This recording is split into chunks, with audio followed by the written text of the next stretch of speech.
Bonjour mes chers, comment allez-vous? Ça va bien, je l'espère.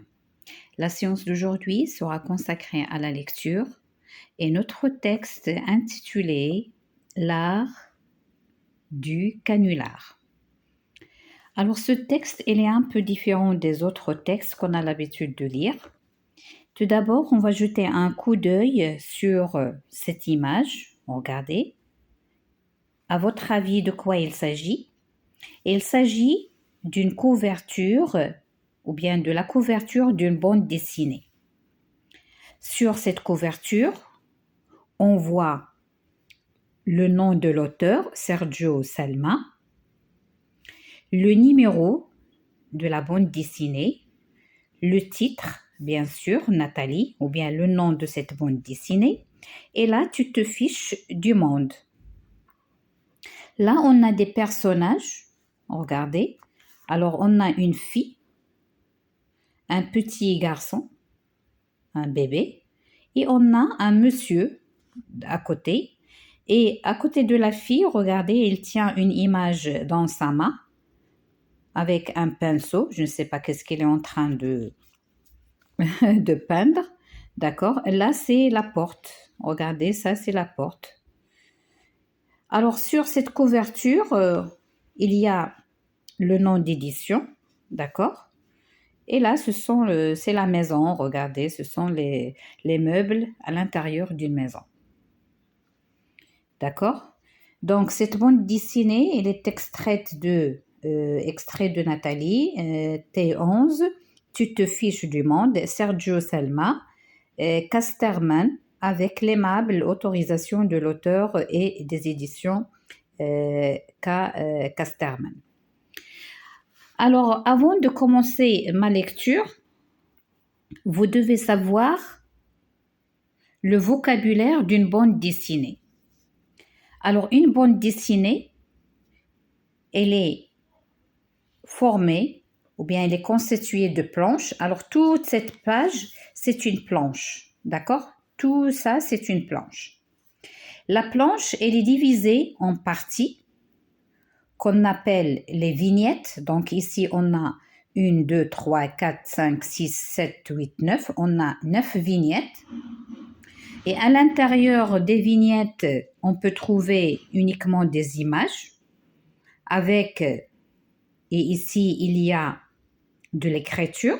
Regardez, hein, ce sont les paroles dites par le personnage. Alors, ces paroles, on les appelle les bulles, d'accord? Donc, il y a des images, il y a des bulles. Et en même temps, si vous remarquez, il y a de l'écriture qui est un peu bizarre. Par exemple, ha ha ha, par exemple, grr, par exemple, krr, bip. Alors ça, on les appelle les onomatopées. Les onomatopées, ce sont des sons qu'on peut écouter lorsqu'on fait un bruit, d'accord? Soit on ferme la porte, soit on dit quelque chose, soit quelque chose tombe, soit quelqu'un qui frappe à la porte. Donc, ce sont des expressions qu'on écoute. D'accord? Alors, je répète, il y a la planche, les vignettes, et à l'intérieur des vignettes, il y a des images, il y a des bulles, et en même temps, il y a des onomatopées. Alors, on va lire qu'est-ce qu'il y a là-dedans. Alors, regardez tout d'abord cette fille, qu'est-ce qu'elle est en train de faire, où se trouve, là aussi, regardez, elle est en train d'écrire, et là, je ne sais pas qu'est-ce qu'elle est en train de faire, on va voir. Et là, un monsieur, hein, regardez, il est tranquille, mais et avec son chien hein, sous la table. Alors, on va commencer notre lecture. Vous êtes un gros nul, raciste et triste. Vous êtes pas beau. Vous dites que des stupidités. Débiles. Et même votre chien sont mauvais. Grrr. Signé quelqu'un. Vous. Alors là, ce monsieur, il a reçu un message écrit, d'accord, sur du papier. Ah, excellent. Je viens d'inventer quelque chose. Il y avait le bon vieux canular. téléphonique. Maintenant, il y a le canular téléfaxique. Gros nul. Niek niek. Pourquoi on ne fait pas plus souvent des canulars par fax? C'est pas. Peut-être parce que sur le fax, on reçoit, il y a le numéro et le nom de celui qui envoie. Pétasse, bing, dong, bim bom. Ouvrez. C'est quelqu'un qui frappe à la porte là. Tiens, mais c'est notre cher voisin de droite. Qu'est-ce qui vous amène, cher ami? Regardez. Nathalie en face pour foi et va-t-on tes félicitations. Alors là, il ne sait pas prononcer, regardez, parce que la bouche, elle est pleine. Un fax, pour moi, tu m'étonnes. Alors, comme vous voyez ici, c'est une fille qui fait des bêtises. Elle est en train d'écrire un fax. Là, elle est en train de le poster, de l'envoyer. À qui? Au voisin, à leur voisin de droite, qui est tranquille dans sa maison. Alors regardez, le monsieur, il est chez lui, il est en train de nettoyer son fusil, d'accord? Donc on peut dire de sa chambre, il y a des cochons là, il y a la fusil, il y a les canards. C'est un amateur ou bien c'est un monsieur qui aime chasser. Même ses vêtements, regardez, elle porte un pantalon militaire pour chasser et il a son chien de compagnon.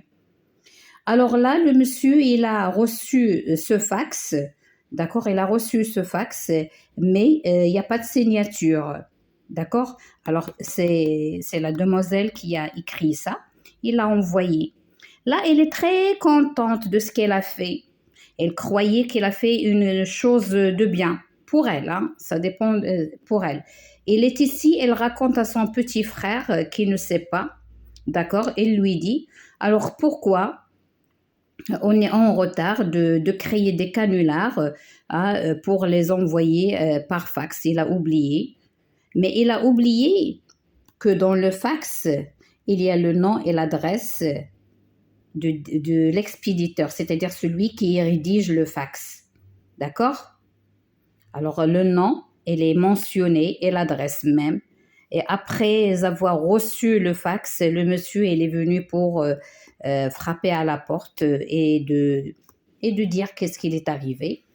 Et là, la demoiselle, regardez là, il est tranquille, c'est comme il n'a rien fait. Elle a fait, c'est une vraie chippie, elle a fait des problèmes et ici, elle joue le rôle d'une innocente. Alors, ce monsieur, c'est l'oncle. Hein? Alors, ici, regardez, même dans cette couverture, c'est un monsieur qui accompagne la fille. Donc, c'est son oncle qui garde les enfants pendant que les parents sont au travail.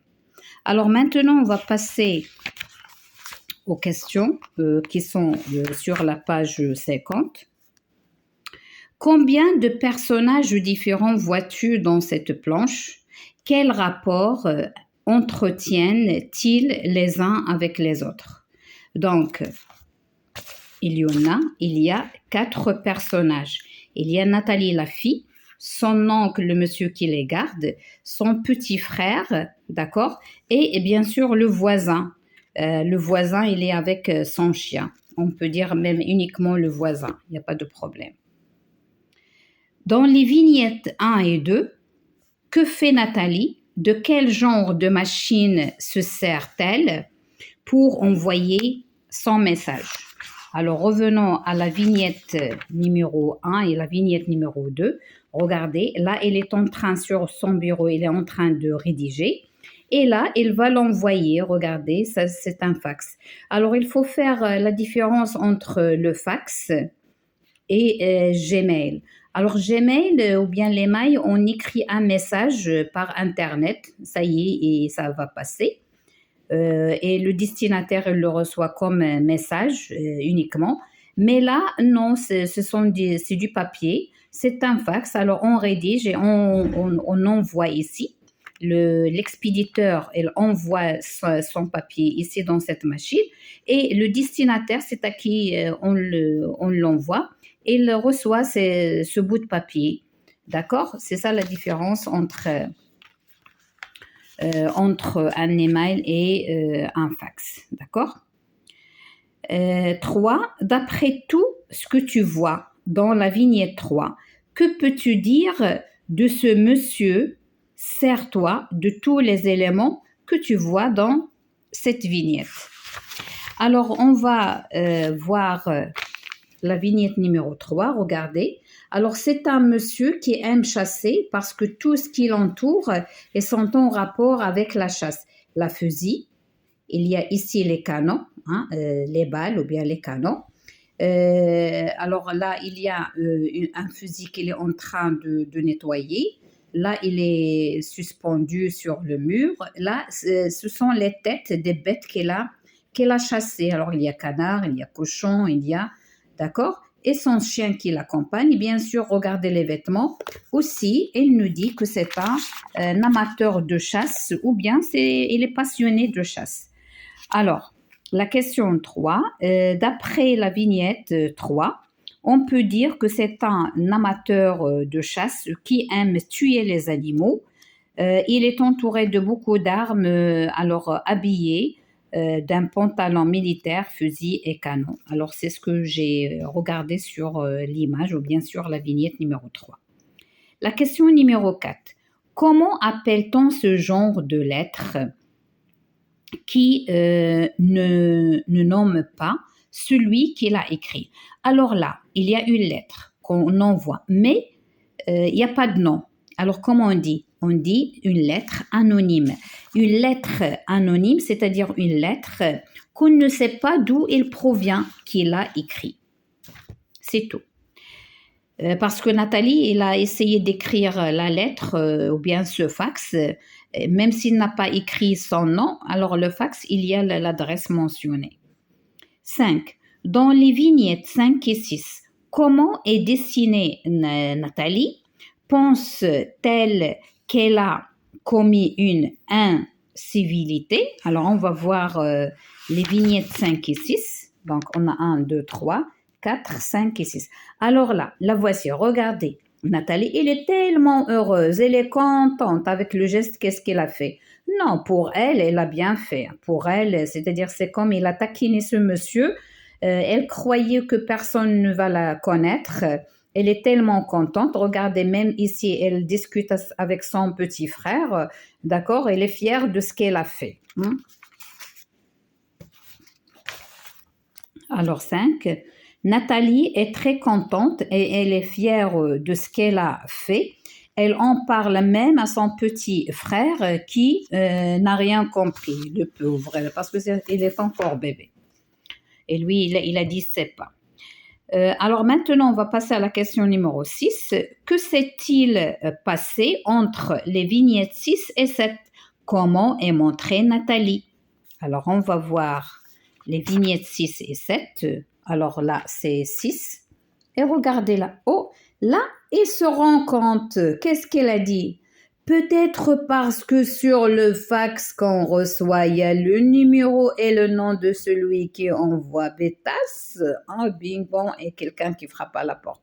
Alors là, elle s'est rendue compte qu'elle a oublié que dans le fax, on met l'adresse. Alors, elle se rend compte qu'elle a oublié que dans un fax, on met l'adresse de l'expéditeur. Donc, elle a fait une grosse bêtise. Et donc, par la suite, le voisin va savoir l'origine de ce fax qu'elle a envoyé. Par la suite, elle a peur.